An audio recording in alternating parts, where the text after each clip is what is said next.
दोस्तों आप देख रहे हैं इन डार्क। मैं आपका दोस्त राजकुमार इस कहानी में आप सभी का स्वागत करता हूं। इस कहानी में आगे बढ़ने से पहले अगर आपने हमारा चैनल अभी तक सब्सक्राइब नहीं किया है तो कर लें और साथ ही बेल आइकन को भी जरूर दबाएं ताकि आने वाले वीडियोस के नोटिफिकेशन आपको जल्द ही मिल जाए। तो चलिए बढ़ते हैं इस कहानी की ओर। दोस्तों ये कहानी उन दिनों की है जब श्यामवती जी अपने गाँव की इकलौती दाई माँ थी। उस समय ज्यादातर अस्पताल लोगों की पहुंच से दूर हुआ करते थे। कारण था उस समय यातायात के साधनों का बेहद कम होना, जिस वजह से गांव के लोग अस्पताल की बजाय दाई माँ को ही डिलीवरी करवाने के लिए बुलाते थे। श्यामवती जी अपने गांव की अकेली ही दाई माँ थी, इसलिए लोग श्यामवती जी को ही डिलीवरी कराने के लिए बुलाते थे। श्यामवती जी अपनी रोजी रोटी इसी से चलाती थी। इतना सब कुछ करने के बाद भी श्यामवती जी की आर्थिक हालत सही नहीं थी। उन्हें यह चिंता सताए रहती थी कि हमारे घर की स्थिति कब ठीक होगी। एक रात लगभग रात के 2:30 बजे जब श्यामवती जी अपने घर के आंगन में सो रही थीं, तो किसी ने उन्हें आवाज दी।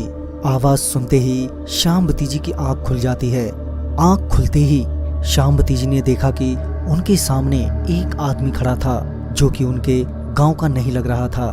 उस आदमी की कदकाठी आम आदमियों की तुलना में काफी बड़ी थी। इससे पहले श्यामवती जी उस आदमी से पूछती कि आप कौन हो, कि वो आदमी बोल पड़ा, अम्मा जी मुझे आपकी मदद की बहुत जरूरत है। मेरी बीबी के बच्चा होने वाला है, वो दर्द से करा रही है, आप मेरे साथ जल्दी चलिए।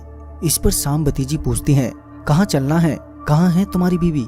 वो आदमी जवाब देते हुए बोलता है, यहीं आगे पास में ही है।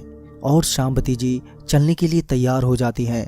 चलते चलते तकरीबन आधा पौना घंटा बीत चुका था और वो अब जंगल की ओर बढ़ रहे थे। अब वो चलते चलते जंगल में पहुंच गए थे। अब श्यामवती जी काफी थक चुकी थीं कि तभी उन्होंने बोला, और कितना दूर चलना है और ये जंगल में कहाँ लेके जा रहे हो? इस पर वो आदमी बोलता है, बस पहुंच ही गए। अगले ही कुछ पलों में वो आदमी श्यामवती जी को एक गुफा में ले गया जहाँ एक औरत दर्द से करा रही थी। दाई समझ गई थी कि अब बस बच्चा होने वाला ही है। अगले आधे घंटे में बच्चे की किलकारी सुनाई पड़ती है और दाई माँ जी उस आदमी को बोलती हैं, बधाई हो, आपकी बीवी को लड़का हुआ है। इस पे वो आदमी खुश होता है और दाई माँ को आने के लिए धन्यवाद बोलता है।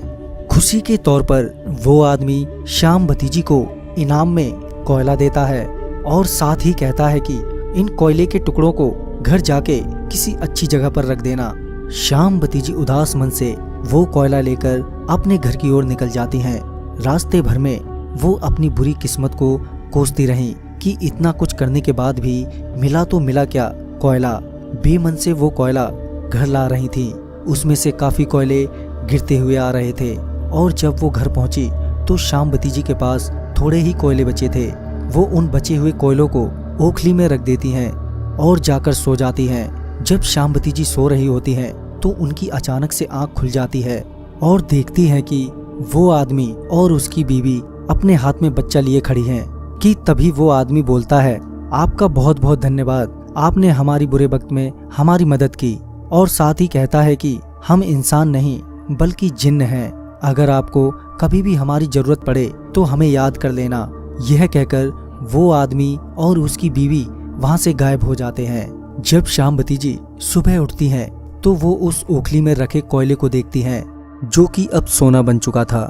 दोस्तों कहते हैं कि अच्छे कामों का नतीजा अच्छा ही होता है, तो अच्छे काम करते रहिए और जिंदगी में आगे बढ़ते रहिए। तो मैं आपका दोस्त राजकुमार फिर मिलता हूँ एक नई वीडियो के साथ। तब तक के लिए बाय एंड टेक केयर।